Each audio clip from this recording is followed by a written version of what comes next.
Hey, this is Ed from EdFit Personal Trainer. Welcome along to this video series. Today we're going to be training legs. It's going to be the hardest workout of the week. It's going to be fun, it's going to be challenging. You're going to see me in a lot of pain, so I hope you're ready. Let's do this.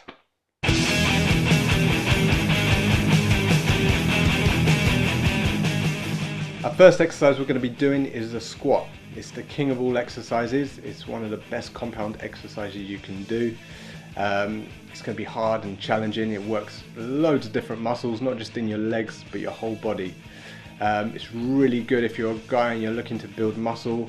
Releases a lot of growth hormone into your body. And if you're just a guy or a girl looking to lose body fat as well, the squat is going to burn loads of calories. So really good if you're on a fat loss program. Squat should be incorporated into any program, in my opinion. Like I said, they're the king of all exercises.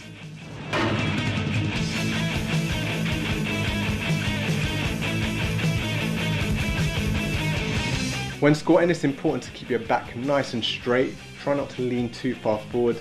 Keep your chest elevated and drive through your heels. Try and keep your feet flat on the floor at all times. It's also important when squatting not to lock out your knees.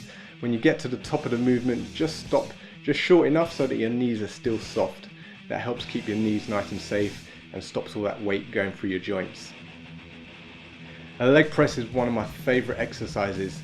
Again, a really good compound exercise, and it works the quads, hamstrings and glutes. I like to make the leg press my second exercise because it is quite a challenging movement. So I like to get the harder movements in a little bit earlier in the workout. But if you do want to challenge yourself a little bit more, why not throw it in at the end of the workout? Start off with positioning your feet into the middle of the platform, shoulder width apart. You can try various other foot positions, and that will work different areas of your legs. With the leg press, you can afford to go a little bit heavier because you're nice and secure in the seat, your back is protected. So you can go a little bit heavier with this exercise, but because of that, it's important, once again, like the squats, it's important not to lock out your knees. So just keep your knees soft at the top of the movement before moving into the next rep. Our third exercise is the leg extension. Now this is really good for isolating the quads. It's a single joint movement, and I like to aim for about 12 to 15 reps of this particular exercise, and it gets a nice burn in the thighs.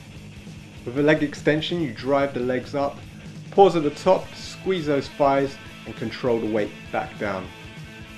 Make sure you really push yourself on this one. It's a machine-based, simple exercise to perform. So make sure you really push yourself and drive those legs forward and get a nice deep burn in the thighs. Moving on to hamstrings, and our first exercise is the lying leg curl. Now, like the leg extensions, this is an isolation movement and it's really good for pumping a lot of blood into the back of your legs. Now it's important to keep the movement controlled at all times. Squeeze at the top of the movement, feel that contraction in the back of your hamstrings, control the weight back down without allowing it to bounce at the bottom. Now the lying leg curl is a really good exercise to get some blood into the hamstrings and pre-fatigue them before we move on to the next compound exercise. Our next exercise is the straight leg deadlift. Now I really like this exercise because it gives us a really nice stretch in the hamstrings and builds a lot of size and shape into the back of the legs. Now this may look like a back exercise, but it is actually a hamstring movement, and it's really important to keep the back nice and straight throughout the exercise. Avoid rounding the back. The movement comes through your hips. Now we call this exercise a straight leg deadlift or a stiff leg deadlift, but you should never keep the knees completely straight. Like with squats and leg press, it's important to keep those knees soft and never lock them out, and drive through your heels and through your hips. Now if you've got any energy left after all of that, this is a fun one to throw in at the end of your workout. This is the barbell walk-in lunge. Posture is really important with this exercise. It's important that you keep your chest elevated, shoulders back, and core nice and tight. Now this is not only a great leg exercise, but it's also a really good core exercise because of the balance you require throughout the whole movement. Hopefully you're still walking after that.